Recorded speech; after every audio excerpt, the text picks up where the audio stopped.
ವಿಶೇಷವಾಗಿ ಕ್ರೀಡಾಪಟುಗಳು ಬಹುಶಃ ನಮ್ಮ ಕಾರ್ಪೊರೇಷನ್ ಎಂಪ್ಲಾಯೀಸ್ ಬಂದಿದ್ದಾರೆ, ಅವರೆಲ್ಲರೂ ಇದರಲ್ಲಿ ಭಾಗವಹಿಸ್ತಾ ಇದ್ದಾರೆ ಮತ್ತು ಮಕ್ಕಳು ಅವರಿಗೆಲ್ಲರಿಗೂ ನನ್ನ ಆತ್ಮೀಯ ನಮಸ್ಕಾರ. ಬಹಳ ದಿನದ ಬೇಡಿಕೆ ಇತ್ತು ಈ ಒಂದು ರಾಯಚೂರು ಉತ್ಸವ ಆಗಬೇಕಂದ್ರೆ, ಬಹಳ ಸಂತೋಷದ ವಿಷಯ. ಆದರೆ ಅನೇಕ ಲೋಪದೋಷಗಳು ಇಲ್ಲಿ ಕಂಡು ಬರ್ತಾ ಇದೆ. ಇವತ್ತು ಒಂದು ರಾಯಚೂರು ಉತ್ಸವ ಆಗಬೇಕಾದ್ರೆ ಸಾರ್ವಜನಿಕರ ಸಹಭಾಗಿತ್ವ ಬಹಳ ಮುಖ್ಯ.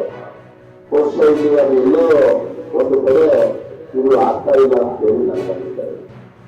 ಇವತ್ತು ಬಹುಶಃ ಇಲ್ಲಿ ಮುಖಂಡರ ಹಿಂಬಾಲಕರು ಮತ್ತು ಅಧಿಕಾರಿ ವರ್ಗದವರು ಮಾತ್ರ ಇರಲಿ, ಸಾರ್ವಜನಿಕರ ಸಹಭಾಗಿತ್ವ ಎಲ್ಲೂ ಇಲ್ಲ. ಇದು ಉದ್ಘಾಟನೆ ಕಾರ್ಯಕ್ರಮ. ಮತ್ತು ನಾನು ಇದು ವಿನಂತಿ ಮಾಡೋದು ಎಲ್ಲ ಅಧಿಕಾರಿಗಳಿಗೆ ನಾನು ವಿನಂತಿ ಮಾಡ್ತೇನೆ, ಇದು ಸಾರ್ವಜನಿಕರಿಗೆ ಪ್ರತಿದಿನ ರಾಯಚೂರು ಉತ್ಸವದ ಅಂಗವಾಗಿ ಏನೇನು ನಡೀತದೆ ಅಂತೇಳಿ ಮಾಹಿತಿ ಇರಬೇಕು. ಬಹುಶಃ ಇಲ್ಲಿ ಯಾರು ಪಾಲ್ಗೊಳ್ತಾ ಇದ್ದೀವಿ ಅವ್ರ ಒಂದೇ ಮಾಹಿತಿ ಇದೆ, ಸಾರ್ವಜನಿಕರಿಗೆ ಯಾರಿಗೂ ಗೊತ್ತಿಲ್ಲ. ಇದು ಬಹಳ ದುಃಖಕರ ಮತ್ತು ಖೇದ ಅಂತ ಹೇಳಿಕೆ ಬಯಸ್ತೇನೆ. ನಾನು ಇದನ್ನು ಖಂಡಿಸ್ತೀನಿ. ಯಾಕಂದ್ರೆ ರಾಯಚೂರು ಉತ್ಸವ ಮಾಡೋದು ಸಾರ್ವಜನಿಕರಿಗಾಗಿ. ನಾವು ಯಾರು ಭಾಗವಹಿಸ್ತೀವಿ ನಾವು ಮುಖಂಡರಿಗಲ್ಲ. ಇವತ್ತು ನಾನು ಇರ್ಬೋದು ಅನ್ನಲ್ಲೇ ನಾಳೆ ಇನ್ನೊಬ್ಬರು ಬಂದ್ರು ಯಾರಿದ್ರು ಅದನ್ನು ಭಾಗವಹಿಸಲೇಬೇಕು. ನಾವು ಅದನ್ನ ಬಿಟ್ಟು ಏನು ಮಾಡಕ್ ಆಗಿಲ್ಲ. ಈ ರೀತಿ ಯಾವುದನ್ನ ಕಾರ್ಯಕ್ರಮ ಮಾಡ್ತೀವಿ, ಯಾವ ಕಾರ್ಯಕ್ರಮ ಬೆಳೆಯುತ್ತದೆ ಲಕ್ಷಣಗಳು ಪ್ರತಿದಿನ ಅದು ಬಂದು ಗೊತ್ತಾಗ್ತದೆ.